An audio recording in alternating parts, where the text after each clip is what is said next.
In the White House under Joe Biden, I worked my heart out for a president who fought for values I believe in to my core. I witnessed leadership that I respect. I saw a candidate demonstrate grit and resolve during a primary in which we were counted out. Then I saw a president apply experience, strength, and compassion as he achieved unprecedented things while still being counted out, like defeating Big Pharma so Medicare could negotiate lower drug costs. That meant a lot to me because every day of my life until he passed away, my dad had to pay for Crohn's medication. His grandfather, a poor farmer, had the same excruciatingly painful disease, but could not afford treatment. Similarly, every modern president talked about bringing manufacturing back to America, and many of them tried in good faith. But Joe Biden did it. Growing up in Winston-Salem, North Carolina, I knew what it meant for our neighbors in High Point when the furniture building capital of the world lost jobs that went overseas. I was proud to support Joe Biden as president because we believe in the same values.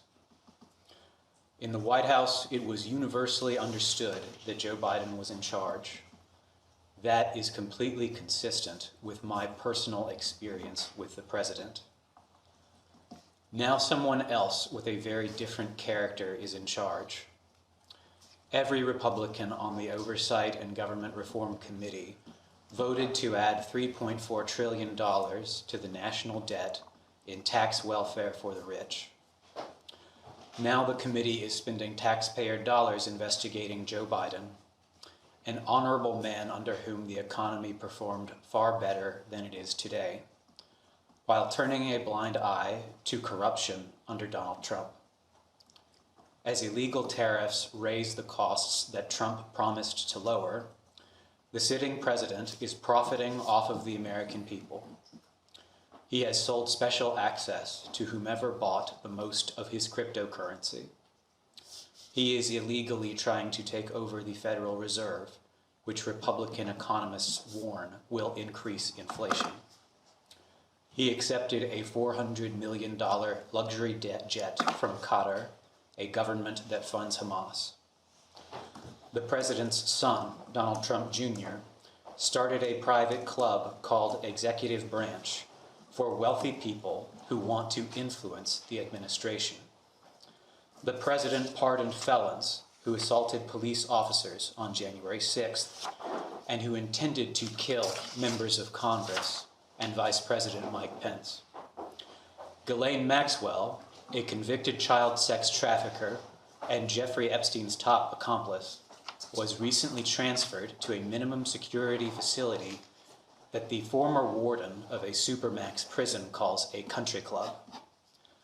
To my knowledge, none of the above are being investigated. As a taxpayer and private citizen, I feel that is wrong. Thank you, Mr. Bates. We just have one quick question. In the prior hour, you answered affirmatively to several conversations you had with individuals. I just want to get it clear for the record. You had conversations with those individuals regarding the president's health and fitness because they're related to press inquiries regarding the president's health and fitness and not your concerns regarding the president's health and fitness, correct? That is correct. That's all for us.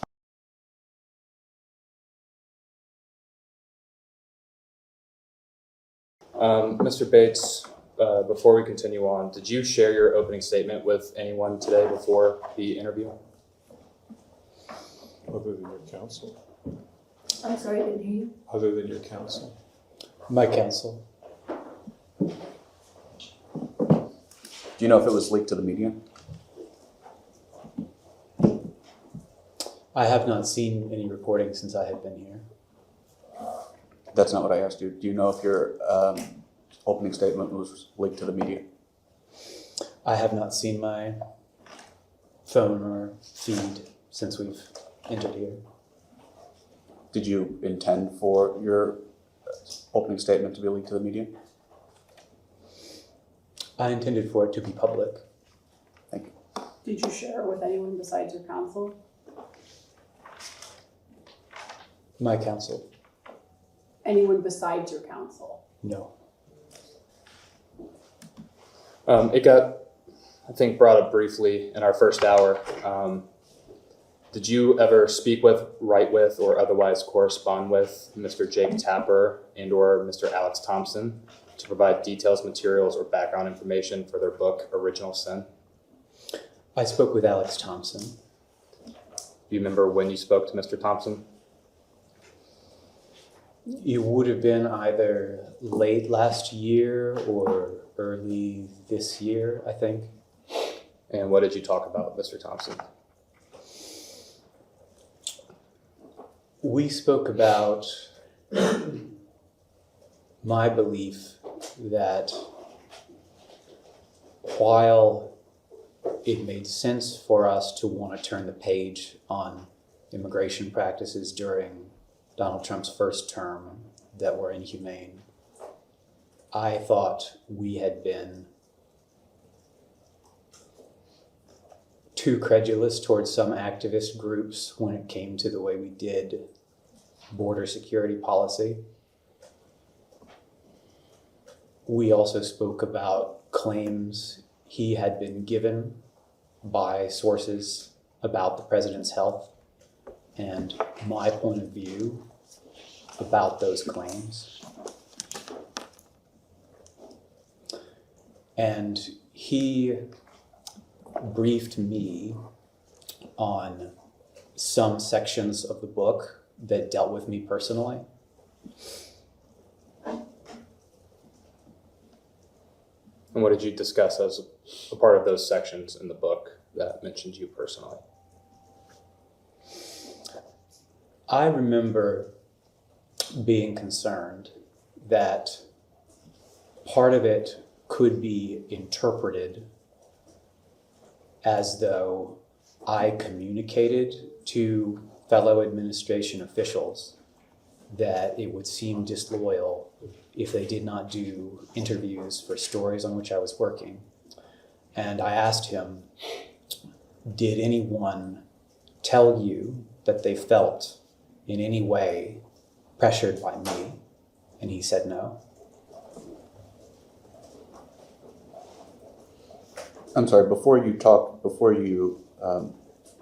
said that you spoke about the portions of the book that mentioned you, you said that you also spoke about your point of view of claims, I believe, that were made in the book. What are you referencing when you refer to that? I disagree with the overall thrust of the book, and so I was making my case for why. How did you make your case? For one thing, I remember mentioning that the fact we advocated for a public debate that, if I'm remembering correctly, the Trump campaign did not immediately agree to, that's hard to reconcile with the false allegation of a cover-up. Why were you advocating for an early debate? I was not on the campaign. I was at the White House during this time.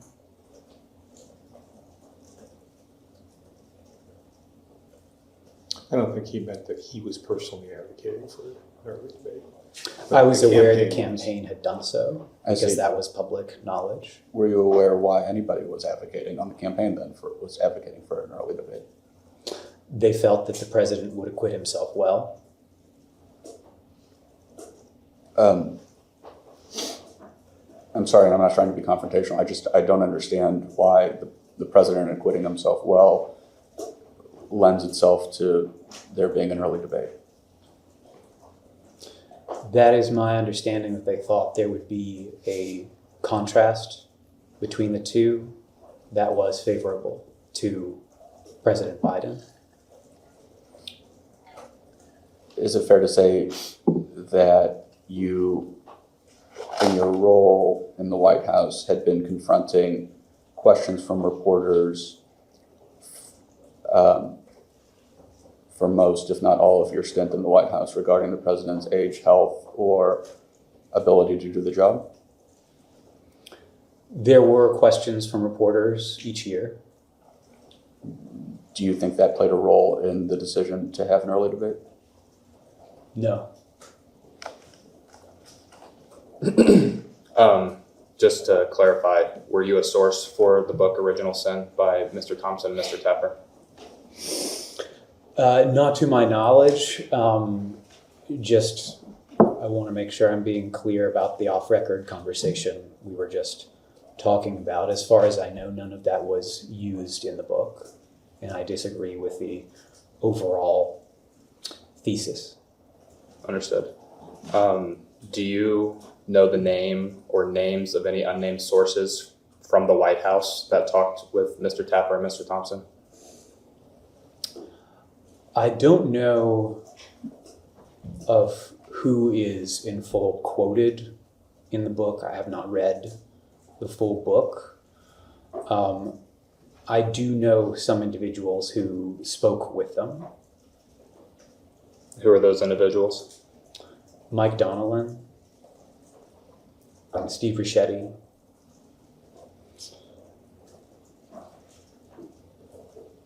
I believe there were others from the senior staff who shared their point of view, but I don't know who in full. Do you know anybody from the cabinet who was interviewed for that book? I don't know. Did you play a role in, it's my understanding that there was, if not a directive, a suggestion from the communication folks in the White House to senior staff to have interviews with either Mr. Thompson or Mr. Tapper. Did you play a role in facilitating or coordinating those interviews? No. Do you know who did? I don't know who in total had worked on it. I remember Ben LeBolt, the communications director, had given input.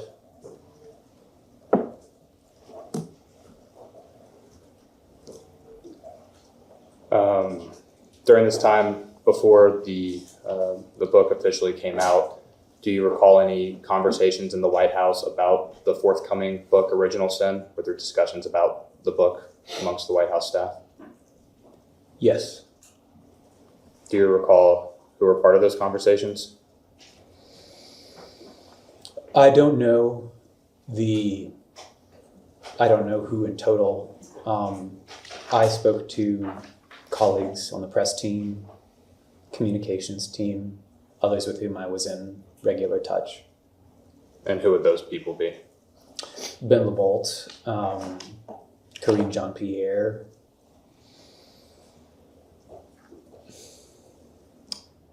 I don't remember any other conversations, but the overall point of view was that there was a preferred outcome on the part of the authors.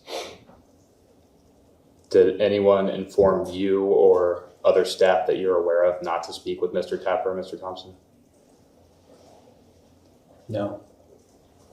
Did you discourage anyone from speaking with Mr. Tapper or Mr. Thompson? No.